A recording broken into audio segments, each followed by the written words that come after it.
So kind of been at it for a good part of the day today. Finally getting some water in here. No ice for now, just making sure everything works, making sure we don't have any leaks.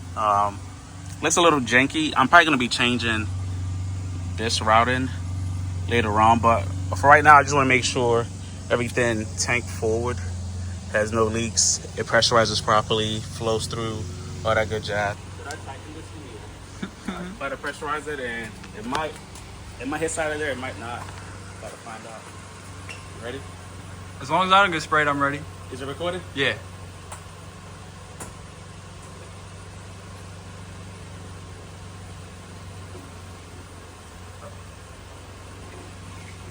Wait. The hell, my button just broke. No way. Yeah, way. What are the chances? Oh no. I feel like you're gonna hit that when you're driving, no? Nah. So I got this from O'Reilly's, and it didn't even make it past the driveway. Damn. Yeah. Ended up breaking the button as soon as I went to hit it. I've been testing it, like I installed it. I tested it a couple of times, like okay, I hear it, they're not working, and then all of a sudden, like I go to hit it, and it just felt floppy. And I just bought that too from AutoZone. I guess I'm gonna have to maybe find something better online. I might just end up getting another one tonight, just for tonight. See what happens. But yeah, everything's functional. Did a leak check up front. Nothing's leaking, and I gotta wipe down all this stuff because we ended up had some random dirt in there, slash like debris from the rubber. So I just flushed it out, let the rest drain out, and that's the whole. So usually it's a waiting game that kind of keeps us down. This car, we do have a BTR cam in it as well. It was like, I thought it was like a 248, 268, 116 LSA. And so far, right's good. We did a couple of hits over the weekend.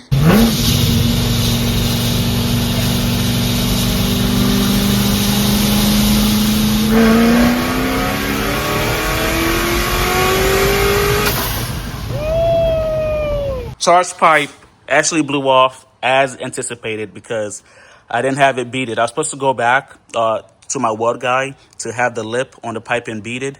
And even then, it still may not hold. If it doesn't, then I'll be looking at welding some flanges to the supercharger and perhaps to the throttle bottle as well. And then we'll be good for sure. But so far, it feels pretty good. I have a lot of time and pulled out of it, and it still felt like 1300, right? And that was with time and pulled out of it. I feel like running high compression pistons had a lot to do with it.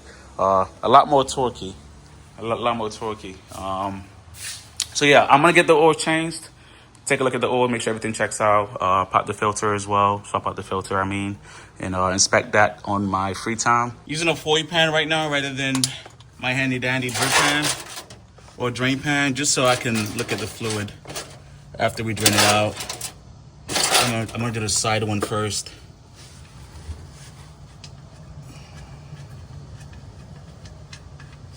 And we can see together what it's looking like. Okay, what we don't want is a grayish color, right? And that'll mean it is metallic. Oh, that looks solid. I can actually already see through it, and it's still purple. Oh, you can see that.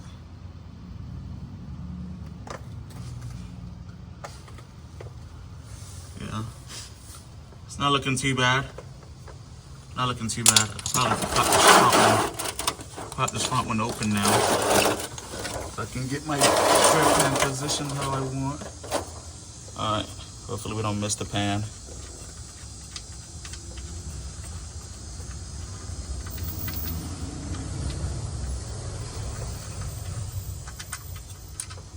Oh yeah, perfect.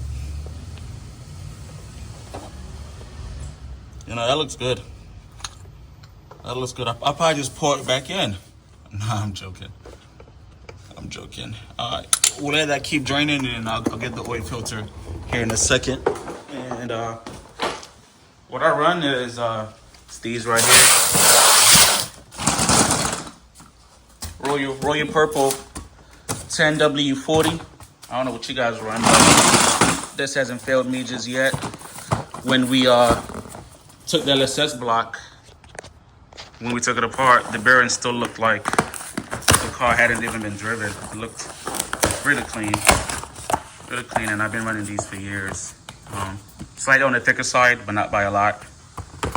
Right, and that just so we have a good amount of pressure, even with the oil a little bit on the warmer side. Even though I don't really see the oil getting too warm on this setup with the beefy oil cooler right there. Forgot to show that the magnetic pickup on the drain plug looks pretty fucking clean. You would have thought I just wiped it. All right, so everything's checking out. Everything is checking out. Added about 7.5, and the dry sump topped off. And usually what I do is I gotta crank it for hair just to get the oil to cycle through. So I'm gonna go ahead and do that now.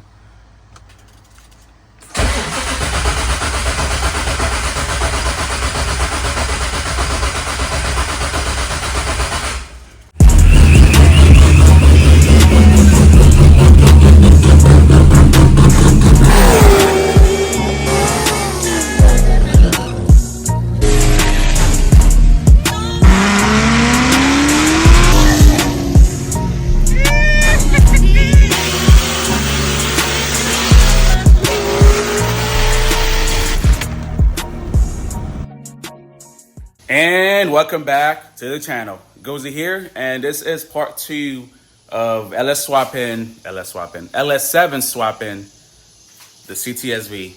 All right, right now we got the block mounted on the stand as per the last video. Still gotta break this engine down. So the plan is take the Frankenstein heads off this block as long as it checks out, mount it onto the LS7 with the accessories, mount it back onto the car. Right now I am drilling out the LS7 block because you guys know they do come dry sump. I don't know if, actually no, for the Z28 2015 Camaro, I believe that was also dry sump. So I'm not sure, don't quote me on this, if any of the LS7s come factory with the oil level thingamajiggy already drilled out. So let's give you a closer look. So right now I'm currently drilling that out now. We got a setup here, drilling that out, and I'm pretty much just going off of the current block. It looks like I gotta go a little bit bigger and then just drill a small opening for where the dipstick tube is gonna sit.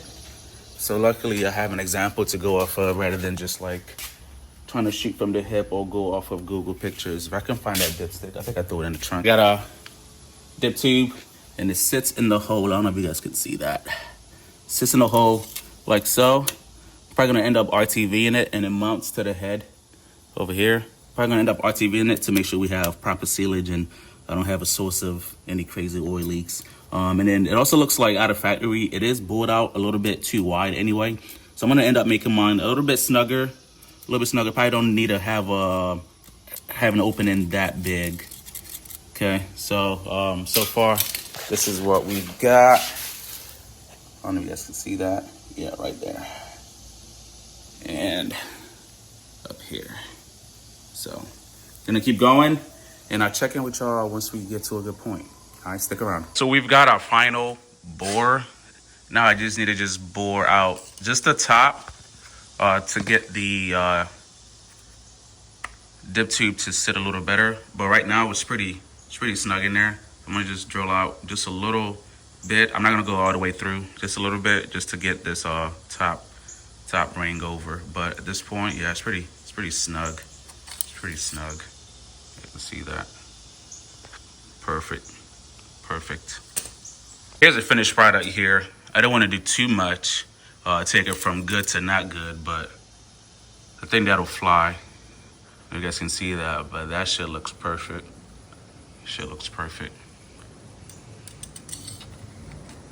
Just snug enough with a little bit of RTV. That's not gonna leak. That's not gonna leak. Even without the RTV, like I have full faith in like how snug it is. Definitely did my thing with this one. And then yeah, as you can see the rest of it. So now we get to I guess start ripping this apart, because we're gonna be using stuff like the windish tray, these bolts here for the main caps, oil pan, obviously, flywheel, all that good jazz. Still waiting on the oil pan gasket, timing chain gasket, a bunch of other gaskets to come in, here gaskets as well. So we'll just keep trucking until we get to a stopping point. Things are tracking so far. Got the crank dampener off. That's usually like the nightmare part of it, because you never know what's gonna happen.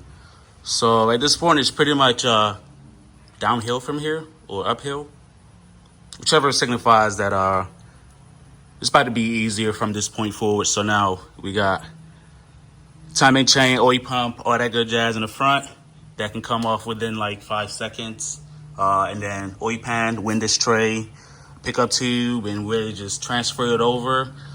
Still waiting for the oil pan gasket. As soon as those come in, Brady will fucking slap it on, and then throw it back in the car. See if we can get this thing running by sundown tonight. Aggressive goal, but we'll see. I'm still thinking about swapping out to a higher stall, because that is a factory stall. So I don't know how they were able to make it work, because I think it's like a stage 2 cam. Kept the factory stall. It didn't drive too bad. Obviously, focused more on the knocking sound than the drivability. But it's kind of like one of those things where, okay, this was a very easy job for me. So could we throw it back in and then take it back out? Perhaps do a higher stall when we put the bad block back in later down the line? Maybe. Or if it's something that we could just swap out right now. So I'm kind of on the fence about that. I'll let y'all know what I do decide to do. But as far as right now, everything's tracking. I looked at the oil, and okay, so I don't think it was mixing with any coolant. I think what happened was kind of like I said, the car hadn't ran up to operating temperature in quite a while, ever since it started knocking. So he was started up, you know, just to move the car or stuff like that. So the condensation pretty much got in there, mixed with the oil, but that probably was gonna end up burning right off or evaporating as soon as we got the car to operating temp. So, because you can see the oil here, it definitely just looks like some kind of brand. Should have asked them, but it doesn't look to be mixed with water.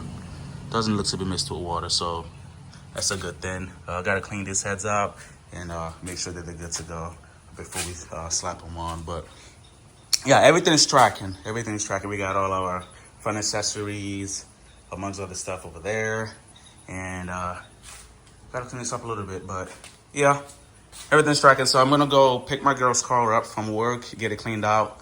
Nova had a block party back there over the weekend, so do that, finish cooking, and we might be able to resume this today. Let's see. Aggressive goal. Let me know if y'all think I can make it happen. Worst case scenario, maybe tomorrow. We'll see. All right, stick around. Pulling up to Shine Pro now. Cleaning out my old lady's car. There's enough snacks back there to feed a whole family of 3. Family of 5. So gonna knock this out, and then I might have another hour or 2 in the garage before I gotta go get my princess from daycare. So we'll see what we can make shake. Hopefully by then the gaskets came in. I ordered them from Summit, and they're usually pretty good about their delivery times. So we'll see. Flip this around so y'all can see the setup at Shine Pro. All them vets, all those MGR cars just packed in there. Pulling up to Shine Pro now, and gonna run right through the garage door.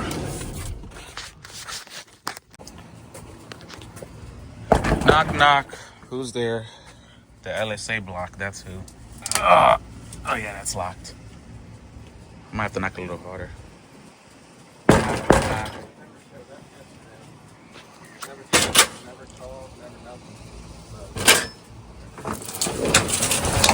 My bad. Wasn't sure if you heard the knock. Oh yeah. I know it gets pretty loud in here.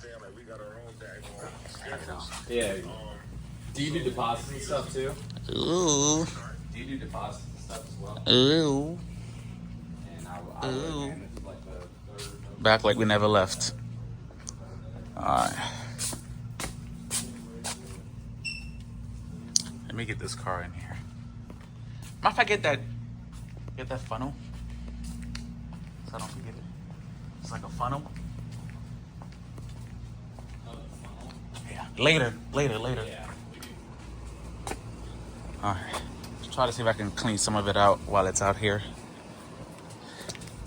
Hopefully the vacuum can reach back here. Ugh. Snacks. Alright. Back in the garage now. We got the oil pan dropped, and from what I can see, it looks pretty clean. So we're about to see firsthand what it's looking like under this baffle.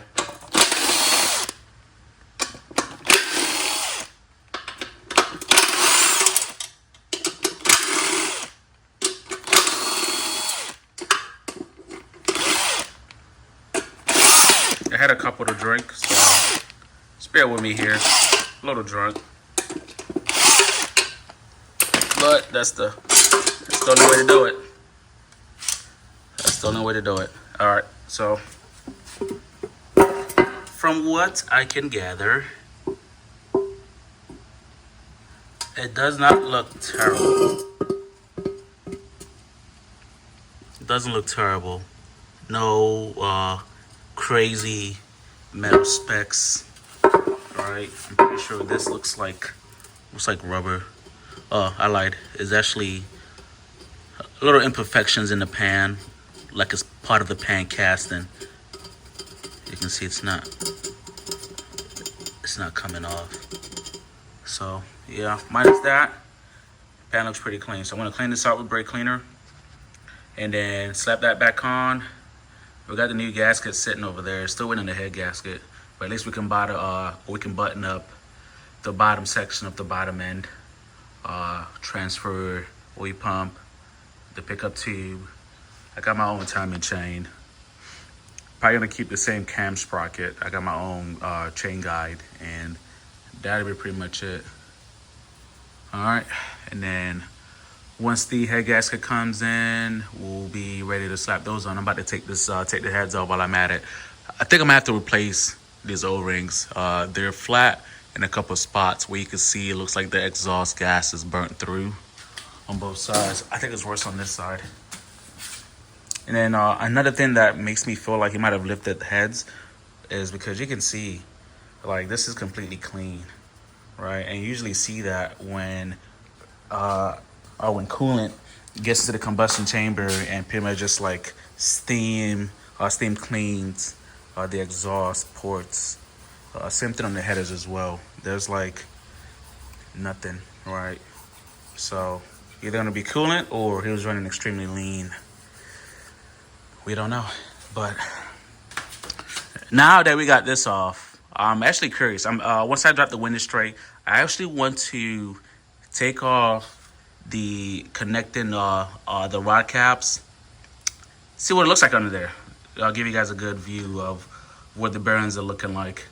All right, I will check back in with y'all once I got all this situated, and then probably gonna swap places and put this on the stand. That way I'm not doing it upside down with the motor in the air and me sitting under this boom that could possibly kill me if it fails. All right, stick around. All right, where we at? So we got the heads pulled off, and the rings on the head gaskets look fine. I don't see any burn marks. Let me double check the block. So it doesn't look like it was lifting heads, because you usually see it like in this area. So yeah, everything looks good. He was running factory gaskets. They leave a bit of a nasty residue. With the stuff that I run, you can literally take it off and it's like the gasket was never there. All right, so yeah, I got the heads off. I'm gonna take the studs out, and what I want to do now is I want to swap out this block for that block. I want to put this on the stand so I can rotate it upside down and then take out the rod caps and the main caps just to see, excuse me, which of the bearings failed. I reached out to BTR and they are once again going to sponsor another cam. The LSA cam is not going to work for the LS7. So I thought I was a stage 2. I read the back and it was actually a stage 3. Stage 3, 226, 250-ish exhaust. Pretty beefy cam if you ask me for a stock converter. I don't know how they made that work. So I don't know. I'm probably gonna end up getting a converter for this car. Either that or get a modded cam. So we'll see. I'll keep you guys updated on what decision we go with. So yeah, we're gonna be getting a cam from BTR for this. So essentially, I'm pretty much at a work stoppage because there's not much I can do without that cam. The way that I seal the intake, at the intake, seal the oil pan, the rear cover, timing chain cover, I kind of like put my adhesive on it and I do it all in one move. So I can't really put the oil pan on right now or anything like that. So pretty much at a work stoppage. I'm gonna swap this for this. Rotate it around, like I said, take out the caps and see which bearing failed.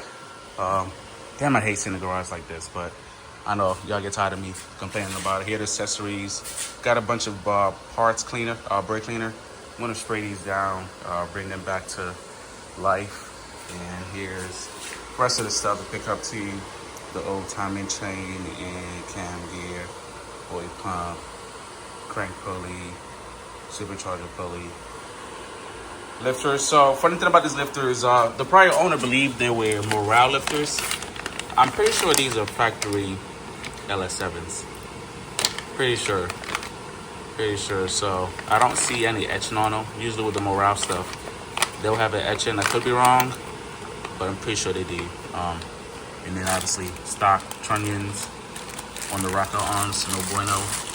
Blocks are swapped, and I'm gonna have to put a drip pan under here.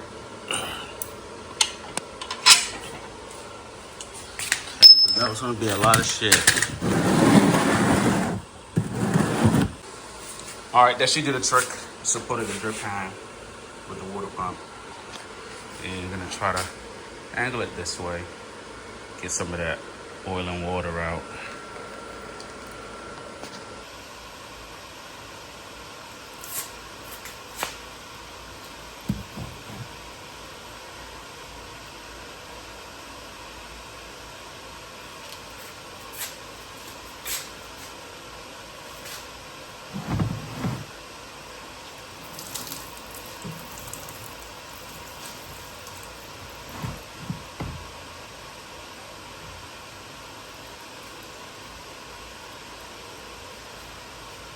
We got it flipped around, and I noticed this when I was taking the motor out. I'm like, it should look like somebody was just doing some random shit.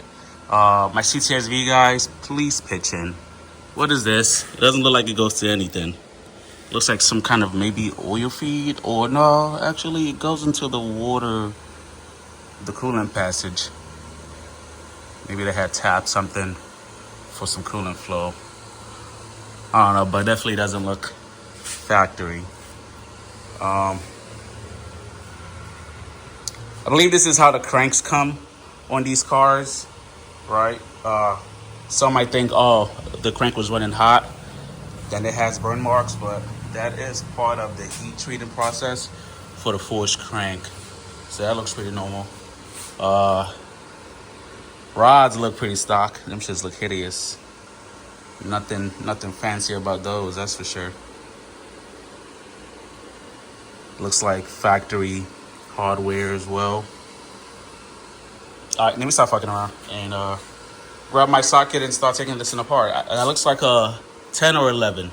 Got all the rod caps broken loose, and then I noticed something that I didn't think GM still uses to this day, and that is the fracture technique for the rods.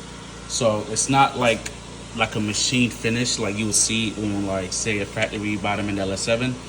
These are actually like machined as one set, and then they break it, essentially fracturing it, so that way they pretty much specifically go to that specific rod. So if the rod takes a shit, you just can't like swap out the cap or just the rod. They come as a pretty much like a match set. And I've like heard about this like a while back. I just never seen it in person, so kind of surprised to see that. And you can see how it closes perfectly, right? Let it focus. It has like perfectly shut like that. So that's the fracture technique for connecting rods. All right, anyway, I'm gonna take out cylinder 1. You can tell I already marked them, that way I don't lose track. You pretty much look at, okay, this is bank 2, bank 1, so 2, 4, 6, and 8, and then 1, 3, 5, and 7. All right, I'm gonna take out the cap for cylinder 1 and see what these bearings are looking like. All right, and bearing on this side doesn't look too bad. Surface on the crank looks good as well. So we're gonna set that to the side. Try cylinder 2 here. I'm probably gonna end up putting cylinder 1 back just so I can rotate the motor properly and not worry about the piston wanting to bind at certain corners during the rotation. So I'm really just looking for any bearing wear and or wear on the crank journal. Okay, that one looks good too. Bearings look good as well. I'm gonna go ahead and put that back in. And yeah, just work my way back. Cylinder 4 looks good. All right, I'm kind of getting worried here now. Kind of getting a little worried. What if it's not the bottom end? I know one of my guys was saying something about an isolator in the brick that can kind of have the same sound as a rod knock. Could you imagine if I can pull this motor out and it ended up not even being a block? I'd be pissed. Put the new block back in and the knocking is still there. Hey, yo. Let's look at cylinder 3. Oh, sorry, I had that all the way back up. 3 looks good as well. What is happening? Alright, so we're pretty much halfway there. It could end up being the main. It could very well end up being the mains. So, we're not in the clear yet. Got 5 and 6 prepped, and let's see. Sheesh. 5 feels good. Bearing looks decent. 6 feels good. Bearing looks decent.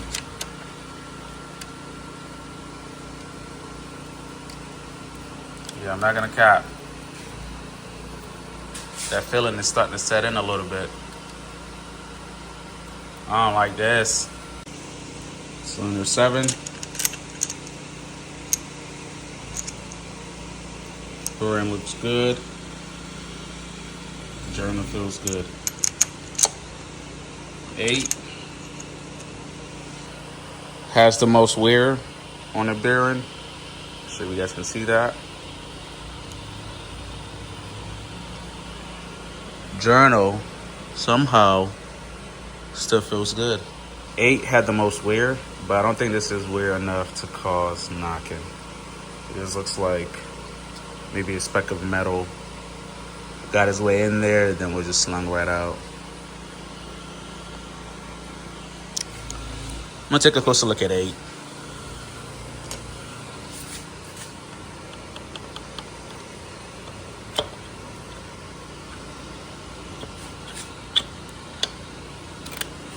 There's the other side of the bearing. Same kind of wear pattern.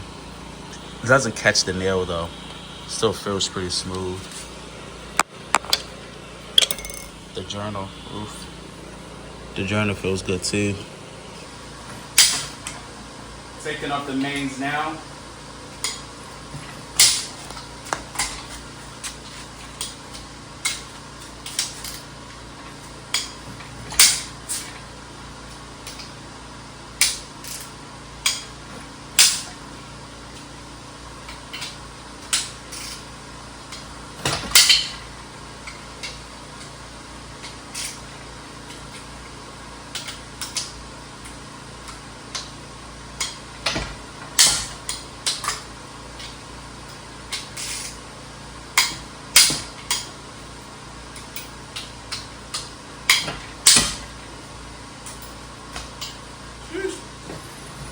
Moving the whole block.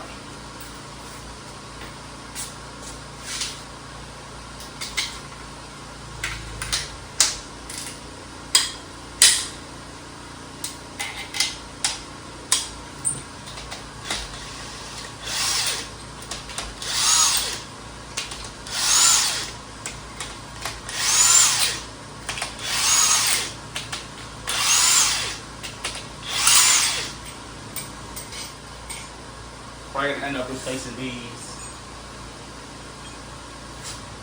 Alright, number 5, main support, main cap, all the way by the back. Main journal looks good. This is crazy. Oh, got it backwards. Alright, I'm gonna grab a flathead for the rest of them because they're pretty snug in there.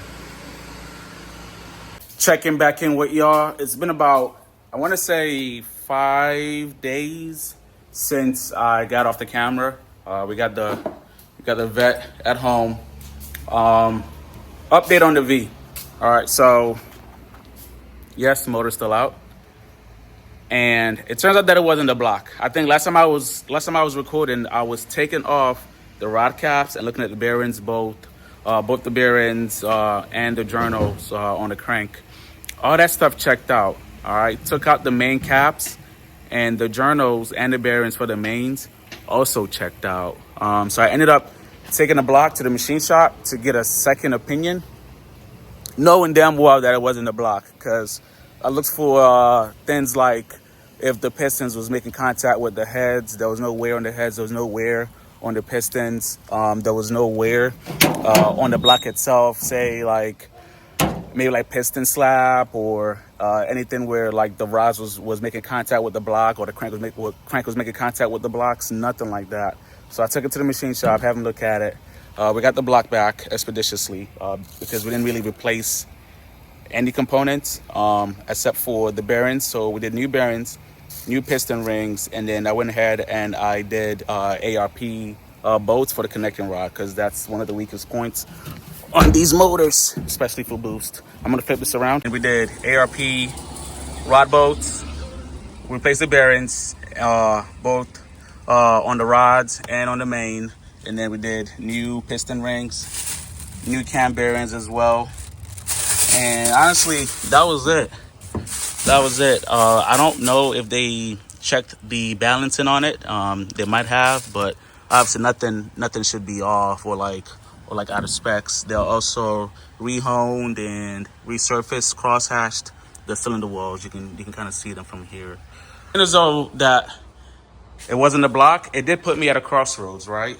I'm gonna show you guys a couple of things here in a second. It kind of made me not want to put the LS7 in, because obviously the block checked out. But now both blocks are good.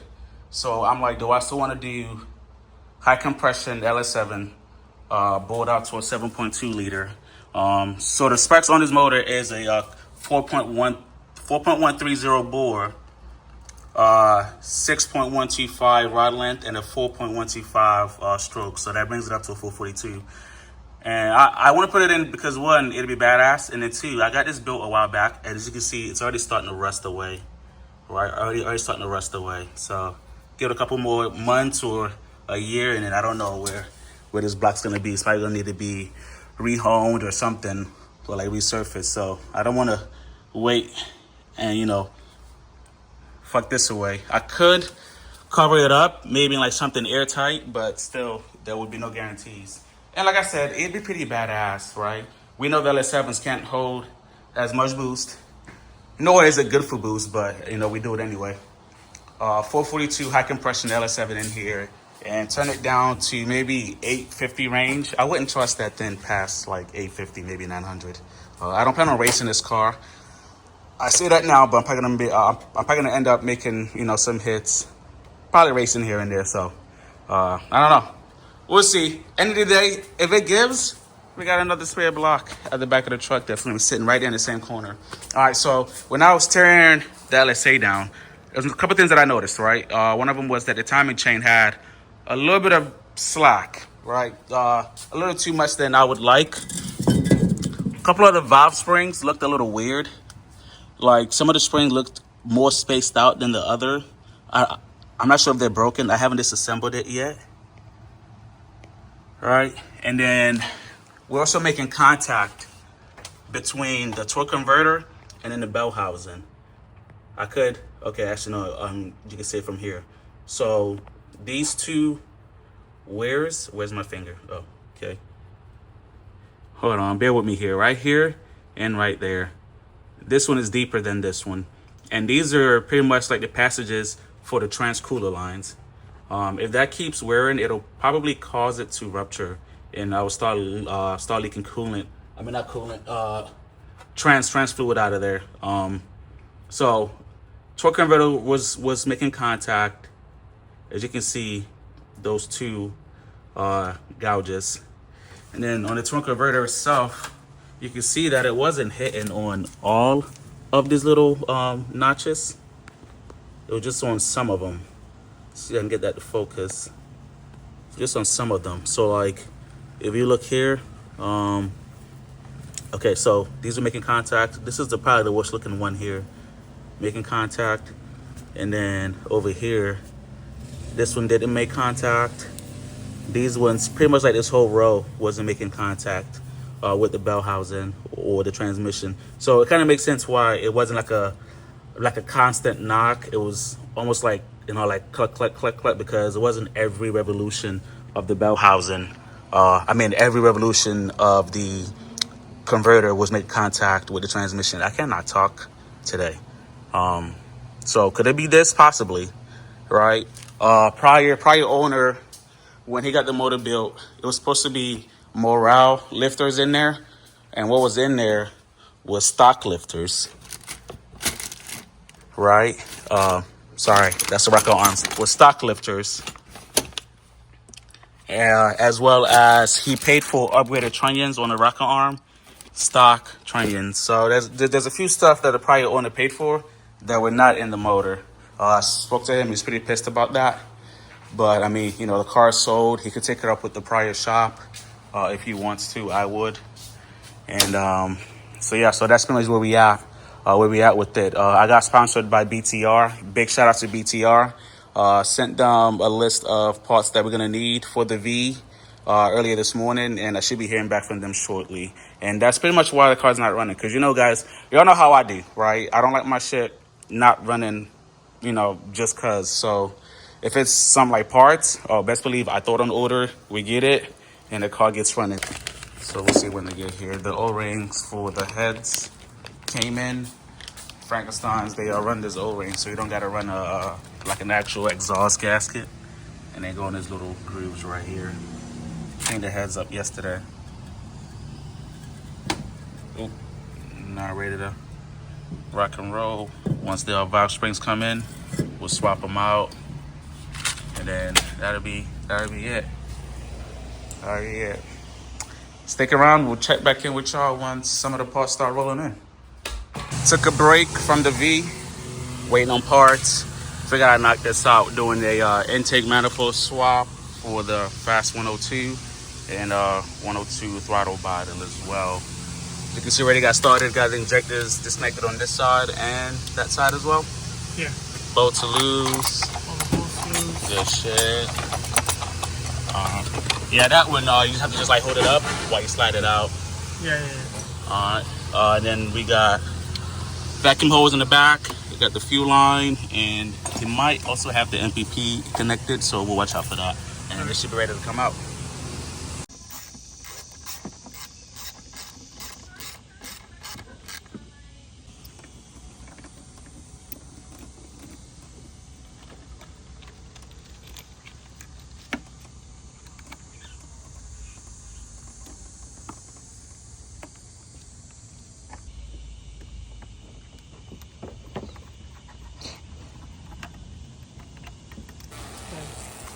Yeah, we had to just put the camera down and just get straight to work because it's hot as crap out here.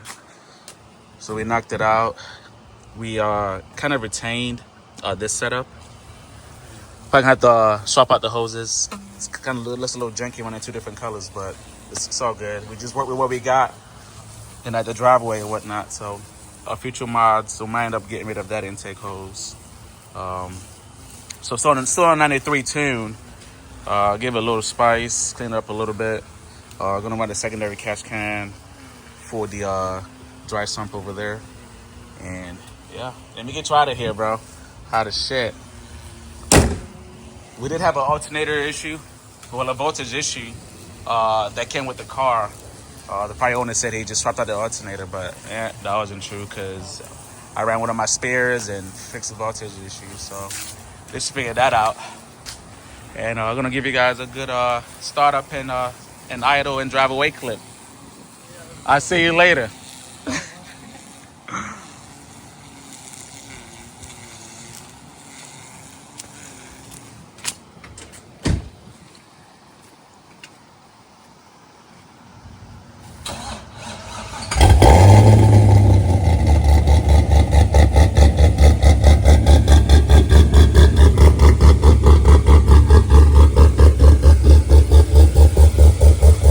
That right tail light's still out.